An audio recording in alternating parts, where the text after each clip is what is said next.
Kembali di Metro Siang. Pemirsa, ada informasi untuk Anda. Ini setelah dihapus, ujian nasional rencananya akan kembali menjadi syarat kelulusan di tahun 2025. Namun, wacana ini menimbulkan pro kontra di masyarakat, terutama dari orang tua siswa. Santap Siang kali ini akan mengajak Anda berbincang mengenai wacana ujian nasional jadi syarat lulus di Troika Cafe, Bekasi, Jawa Barat.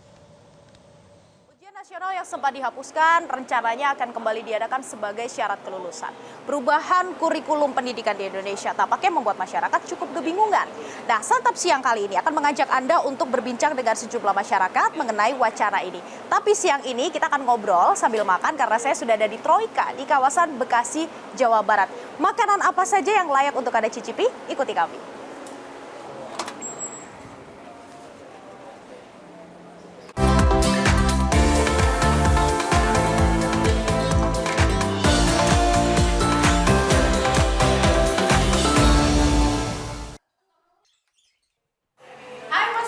Halo Mbak. Jadi saya mau makan siang sama 3 teman saya. Oke. Kira-kira menu apa yang direkomendasikan? Nih kita di sini punya taichan, sego babat, terus ada salmon grill sama salmon lemon sauce gitu. Oke, ada taichan, sego babat, nasi babat ya, Benar. sambal, Iya. sama ada 2 menu dari Salmon, iya. Oke. Wah, ini kayak cocok nih untuk menu makan siang kita. Saya boleh lihat proses masaknya? Boleh. Oke, Mari. ayo.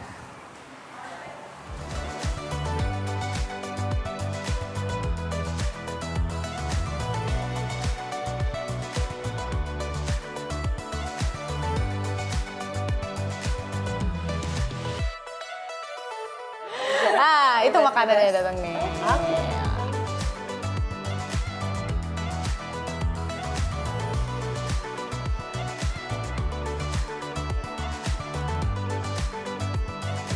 Nah, ini dia pemirsa menu makan dan minum kita siang hari ini. Dan saya sudah bersama dengan teman-teman saya, ada Mbak Kanistri, ada Mbak Melisa, dan Mbak Ana. Apa kabar? Baik. Oke, pemirsa, sebelum kita berbincang tentang wacana pengadaan UN sebagai syarat kelulusan, kita lihat dulu liputan yang berikut ini.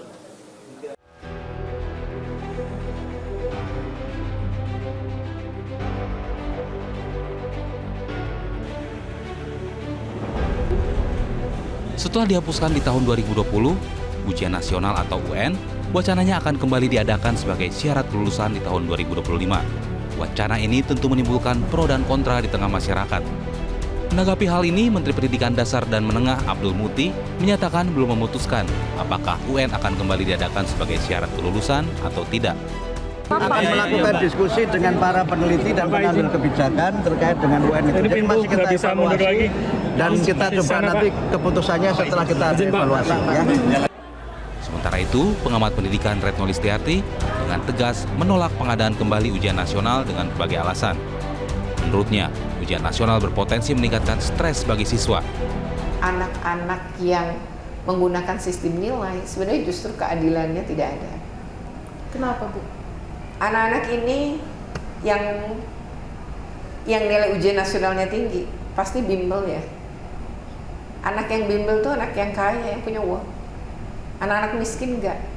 Jadi anak miskin pasti kalah nilai. Akhirnya yang masuk sekolah negeri dalam data 8 tahun Kemendikbud sebelum menggunakan ini, 8 tahun datanya Kemendikbud menunjukkan anak dari keluarga miskin mengeluarkan biaya pendidikan lebih besar. Sebelumnya, Abdul Muti memastikan pihaknya terbuka atas aspirasi, masukan hingga kritik dari berbagai kalangan. Ia berharap pembahasan dilakukan dengan cermat sehingga menghasilkan keputusan yang tepat. Lalu bagaimana tanggapan orang tua siswa dengan wacana ini? Nah, pemirsa, setelah ditiadakan dari tahun 2021, rencananya tahun depan nih UN akan diadakan kembali. Kalau dari Mbak Melisa, gimana nih tanggapannya, Mbak? Kita sambil makan ya? Iya, oke.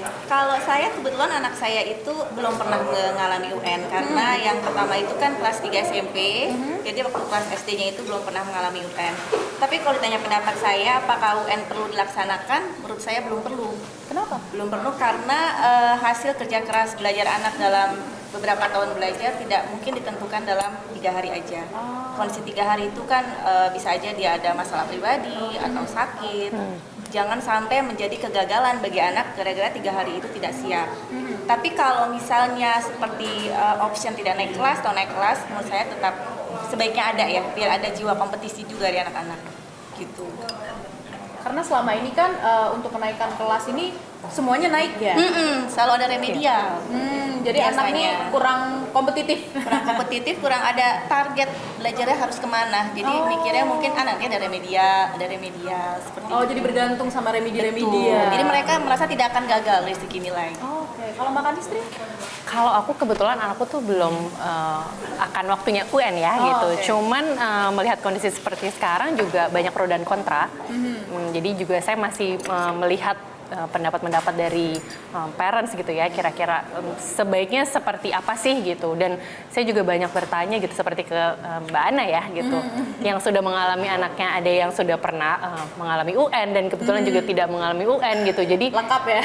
Jadi seru juga melihat pendapat dari Mbak Ana sendiri yang anaknya sudah mengalami dua transisi itu gitu. Seperti itu sih. Akhirnya setuju atau tidak?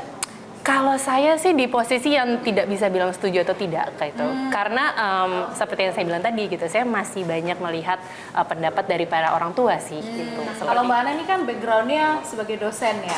Anaknya pernah mengalami UN, ada juga yang tidak mengalami UN. Kalau Mbak Ana pribadi sebagai orang tua, setuju yang mana? Oke, kebetulan saya ibu dari 4 anak. Yang anak pertama saya mengalami UN di sekolah dasar. Sekarang sudah kuliah. Nah, pada waktu UN 3 hari dengan materi yang diberikan dari kelas 4 sampai dengan kelas 6 semester 1. Itu juga materinya cukup banyak. Nah, setelah itu dimulai dari kelas 6 pihak sekolah membuat ada pendalaman materi. Kitanya juga nggak nge-push anak ayo belajar. Sementara karena sudah saya mengalami dua-duanya, yang anak yang tidak ikut UN jadi lebih santai karena nggak ada ujian nasional gitu. Ada pressure ya. Ada pressure Ya. gitu. Tapi yang UN ini lumayan gitu. Dimana ada beberapa dan tidak semua mapel. Iya, betul. Nah, Ini yang menarik nih, Mbak Ana ini kan dosen. Ada perbedaan kualitas anak yang mengikuti UN dan tidak, Mbak? sebetulnya sih tidak terlihat secara signifikan gitu. Sama ya. aja? Sama aja sebetulnya gitu. Karena kan kompetensi anak itu emang tidak ditentukan dari 3 hari Betul. itu gitu kompetensi. Yang mungkin perlu ditambahkan sekarang adalah dengan adanya perubahan kurikulum ya, kurikulum 13, kurikulum Merdeka dan sebagainya gitu. Yang bisa kita lihat adalah bagaimana kurikulum ini bisa membuat anak kita menjadi lebih siap gitu ya, baik dari segi soft skillnya bekerja sama dengan tim gitu ya, kemudian dia bisa memimpin suatu belajar untuk memimpin suatu proyek kecil gitu. Nah, jadi nggak hanya materinya tuh didatangkan dengan tatap muka, tapi dengan project learning gitu. Jadi mengerjakan suatu project yang dikerjakan secara kelompok, kemudian mungkin ketuanya bisa bergantian gitu ya. Sehingga Kurikulum Merdeka sekarang kurikulum kayak gitu ya. gitu. Dan ini juga diterapkan di mahasiswa juga seperti Berarti itu. sebenarnya kurikulum Merdeka ini udah bagus dong? Kalau menurut saya iya, dibandingkan dengan kurikulum tematik yang lalu. Karena menurut saya kalau kurikulum tematik itu terlalu dipaksakan. Jadi dalam satu materi itu bisa lompat-lompat. Kayak pelajaran IPA malah jadinya pelajaran tentang sinonim, antonim. Itu kan agak ngawur ya. Nggak nyambung Jadi ya. agak Rancu nyambung, ya. jadi maksa. Tapi kalau balik lagi daripada mempertimbangkan UN atau enggak, semoga sih di kementerian sekarang, menteri yang baru ini tidak ada lagi perubahan kurikulum. Mendingan perbaiki aja yang sekarang ya Mbak ya. Melanjutkan ya, memperbaiki ya. Optimalkan. Karena pusing juga orang tua kalau gonta-ganti, anaknya juga cara belajar juga berubah-berubah. Padahal anak-anak ini meskipun mereka daya serapnya tinggi, tapi kan tidak semudah itu untuk mengubah. Betul. Itu pemirsa, jadi ternyata dengan wacana akan diadakannya ujian nasional lagi, ternyata ini merembet kemana-mana ya. Betul. Ya. Dari cara belajar, nanti lesnya gimana, kurikulum yang berubah, dan jadi teman-teman saya sepakat kalau lebih baik diperbaiki aja daripada diganti-ganti, karena sebagai ibu, sebagai orang tua juga ikut pusing ternyata. Oke, terima kasih banyak. Terima kasih, sama-sama.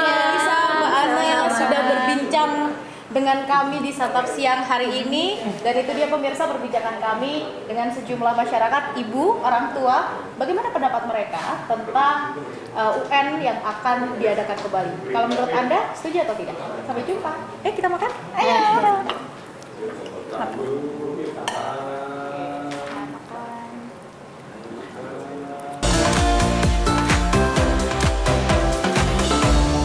Jelajahi cara baru mendapatkan informasi. Download Metro TV Extend sekarang.